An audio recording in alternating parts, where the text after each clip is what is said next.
Hi, my name's Mark and I've been travelling and filming for about 20 years now, and I'm just in the process of setting up a course, and in doing that I've looked at my own tips and tricks for filming around the world. So in this video I'm going to give you 4 tips on how to film in public spaces when you're overseas and how not to get robbed. And I'll use some video examples which I'll put in the description of the video so you can check those out below. Tip number 1, look like a boss. I started doing wedding videos, and when you do a wedding video, there's certain shots you don't want to miss. If you haven't got the bride and groom kissing and you've got a shot of Aunt May's backside and said, you're in trouble. So you've got to be, assertive, polite, and you've got to be able to get yourself well positioned. So carry yourself professionally. And I realise that those skills are very handy when I'm filming overseas. I can get some great access, some amazing shots just by carrying myself as a professional. Let me give you an example. When I was in Miami, I wanted to film down on the beach, and I decided I wanted to do it like a TV ad. I just wanted to have young, beautiful people. So I grabbed some business cards, grabbed my cowboy hat, went down the beach, and I approached people and I said, look, I'm just doing this promo for Australian TV. My producer said I can only film beautiful people. Do you mind being in it? Of course, everyone said yes. And I also had business cards, so if they had any questions on whether I was legit, I could give them a business card and say, here's a link to the website where it'll be. But I wanted to take a little step further. I wanted to get this shot where I actually step over them and the camera moves over their part naked bodies.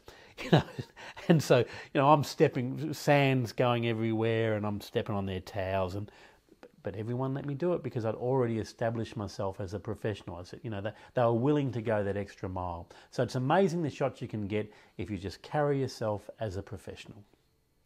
Tip number 2, watch your back. If you're filming in a place where there's high street crime, most street crime is opportunistic and cowardly.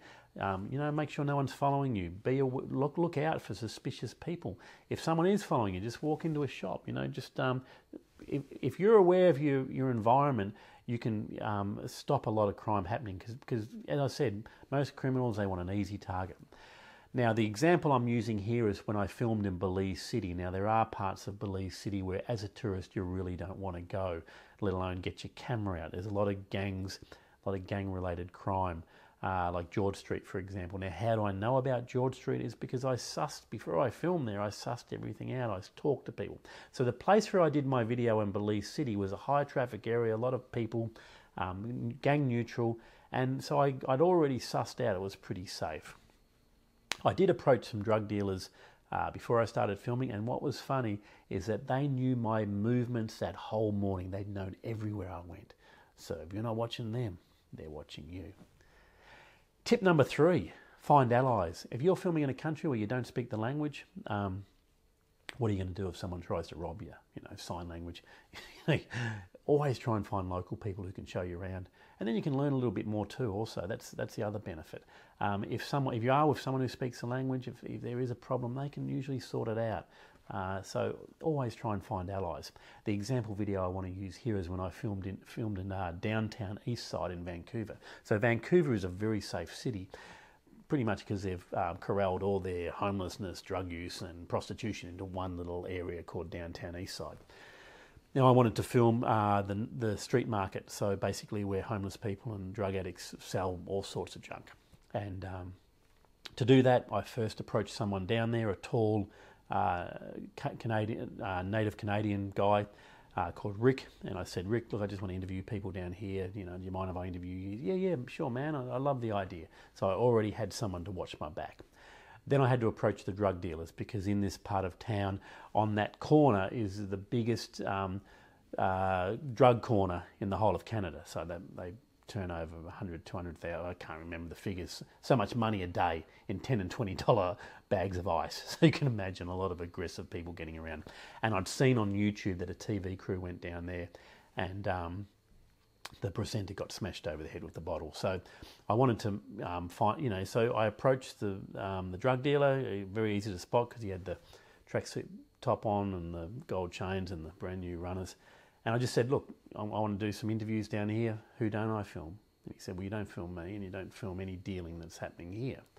Cool, and we went about our merry way. Now, if you watch that video, you do see that he appears. I blurred his face out because we had an agreement. And the other thing is too, if I showed his face, I don't know what he's going to do to the people I interviewed. So you've always got to be careful, you know, when you're filming. If you say you're going to do something, I'd try to stick with that. Tip number 4, smile. Very simple, but the way you carry yourself can get some great shots. The example video I'm going to use here is filming on Bourbon Street in New Orleans. It's a party street. There's strip clubs, there's you know, dance clubs, there's bars, there's people wandering the streets drunk. It's you know, it's full of action. And I wanted to capture all that. Now there's one scene in this video about 2 minutes in where you see a bridal party approach me. So girls who are out celebrating someone's wedding or about to get married. And when they first see me, you can see they've sort of got a bit of a look on their face, like, who the hell's this? And then I just smile and, hey girls, how you going? And you see them change. Like, oh, he's harmless. He's just getting some shots. And if you look at a lot of people I filmed in that video, they're smiling back at the camera because I'm smiling at them. So very simple tip, and it can get you out of trouble too. Once I was filming in the city of Detroit, an area that pretty much just had drug trade as the main form of business. And a African-American guy approached me and was asking for money. And I was like, hey man, I'm not going to give you any money. And he was getting more and more aggressive and getting in my face. And I had my cowboy hat on and my dress like Steve Irwin with khaki top and my camera gear. And anyway, this other African-American guy come up and he said, hey man, what are you hassling Crocodile Dundee for? And I just cracked up and he cracked up, and it was enough to sort of diffuse the situation. So humour and just, you know, just keeping it light, you can get yourself out of trouble. Don't go in too hard. All right, they're my 4 tips for how to stay safe when you're filming around the world and how to get some great shots. I hope it helped. As I mentioned, I'm setting up a course, so if you found this helpful at all, comment below. Cheers. See you later. And travel safe.